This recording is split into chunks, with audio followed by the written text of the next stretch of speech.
जय सिया राम। श्री हनुमान जी अपने भक्तों को आने वाले संकटों से भी आगाह कर देते हैं, बचा लेते हैं। कोई भी अगर श्री हनुमान जी की शरण में है और उन्हीं की जो प्रतिमूर्ति है बाबा नीम करोली जी महाराज, उनका भक्त है, उनका सुमिरन करता है, तो जीवन में कितनी भी बड़ी परेशानी, कितनी भी बड़ी कठिनाई आ गई हो, उसका निराकरण भी तुरंत हो जाता है। तो बड़ी अद्भुत लीला है बाबा नीम करोली जी महाराज की। 1967 की बात है, 1967।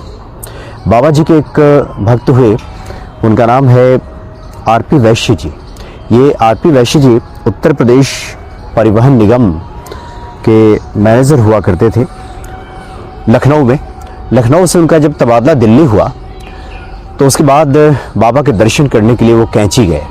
कैंची धाम में बाबा का उन्होंने दर्शन किया, आशीर्वाद लिया और बाबा से कहा कि वो कश्मीर जाने वाले हैं वहाँ घूमने के लिए। तो जब वो चलने लगे वहाँ से, तो बाबा ने एक छाता उनको दिया और कहा कि इसे अपने पास रख लो, ये तुम्हारे काम आएगा। तो वैश्य जी ने कहा कि ये आश्रम का छाता है, यहाँ बहुत से लोगों को काम आएगा, वो दूसरा छाता ले लेंगे। दूसरा छाता उनके पास है, बाबा जी हम खरीद लेंगे कोई दूसरा छाता। लेकिन बाबा ने उन्हें डपटते हुए कहा कि रख लो अपने पास, तुम्हारे काम आएगा। कश्मीर घूमने गए वैश्य जी। वहाँ से घूम करके जब पुनः लौटे तो उनके मन में इच्छा हुई कि बाबा जी ने जो छाता दिया है, आश्रम का छाता है, वो क्यों अपने पास रखें, बाबा को लौटा देंगे। इस भाव से वो जब दोबारा कैंची गए तो उन्हें देखते ही बाबा ने कहा कि छाता लौटाने आए हो, अपने पास रखो, इससे तुम्हारे ऊपर छत्र छाया बनी रहेगी। बाबा ने जो ये शब्द कहा कि तुम्हारे ऊपर छत्र छाया बनी रहेगी, उस वक्त आरपी वैश्य जी इसका भावार्थ नहीं समझ पाए। क्यों बाबा जी ने ऐसा कहा वो नहीं समझ पाए। लेकिन अपने संस्मरण में लिखते हैं कि कुछ ही दिनों के बाद उनका पुनः तबादला दिल्ली से लखनऊ हो गया और जब लखनऊ पहुंचे तो उनका स्वास्थ्य दिन पर दिन गिरने लगा। उनको जिगर का रोग हो गया, तिल्ली बढ़ गई जिगर में। वहाँ उन्होंने जांच कराया तो पता चला कि 13 सेंटीमीटर ये तिल्ली बढ़ गई है, इसलिए पुनः दिल्ली जाना पड़ेगा और वहाँ एम्स में इलाज होगा। तो इसलिए वो दिल्ली आ गए, एम्स में गए, वहाँ इलाज चलने लगा। तब तक दिल्ली का जो पुराना घर था अभी उन्हीं के पास था।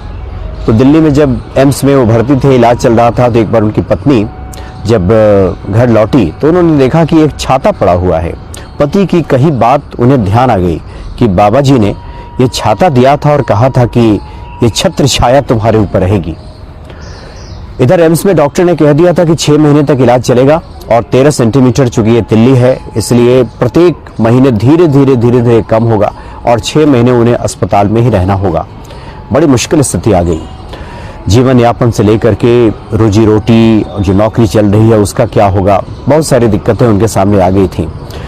तो पत्नी ने बाबा जी की कही हुई बातों पर ध्यान दिया कि छत्र छाया बनी रहेगी और उस छाता को ले जाकर डॉक्टर से कहे बिना ही उन्होंने एम्स में आरपी वैश्य जी के सिरहाने रख दिया, तकिया के नीचे छुपा करके। और इसका नतीजा ये हुआ कि जब दवाई जिस दिन खाई थी आरपी वैश्य जी ने, उसके ठीक अगले दिन जब सिरहाने छाता उनके पड़ा हुआ था, बाबा जी का चमत्कार, अगले ही दिन वो खुद को स्वस्थ महसूस करने लगे। उन्हें डॉक्टर से आग्रह किया कि पुनः एक बार तिल्ली की जांच की जाए कि उसका साइज क्या है।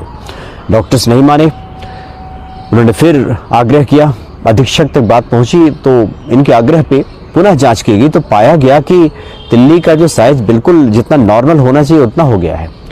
डॉक्टर को बड़ा आश्चर्य हुआ कि ऐसा कैसे संभव है कि एक खुराक दवाई अभी दी गई है, 6 महीने अभी इलाज चलता और इतनी जल्दी ये बीमारी दूर कैसे हो गई। तो आरपी वैश्य जी ने वो छाता दिखाते हुए कहा कि ये इसका चमत्कार है, ये बाबा नीम करोली जी महाराज का चमत्कार है। और जो बाबा नीम करोली जी महाराज के भक्त हैं, जो श्री हनुमान जी के भक्त हैं, उनके लिए कुछ भी असंभव, कुछ भी मुश्किल इस दुनिया में होता ही नहीं है। एक बार भरोसे के साथ कोई हनुमान जी को पुकार ले, उनकी तरफ आशा भरी निगाहों से देख भर ले, तो हनुमान जी सकल मनोरथ सिद्ध कर देते हैं। बड़ी अद्भुत महिमा है बाबा नीम करोली जी महाराज की। आज भी वो अपने भक्तों पर वैसे ही अहेतु की कृपा करते हैं।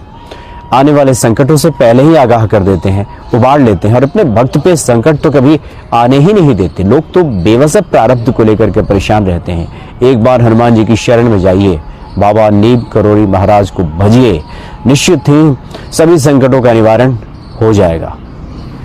जय सिया राम।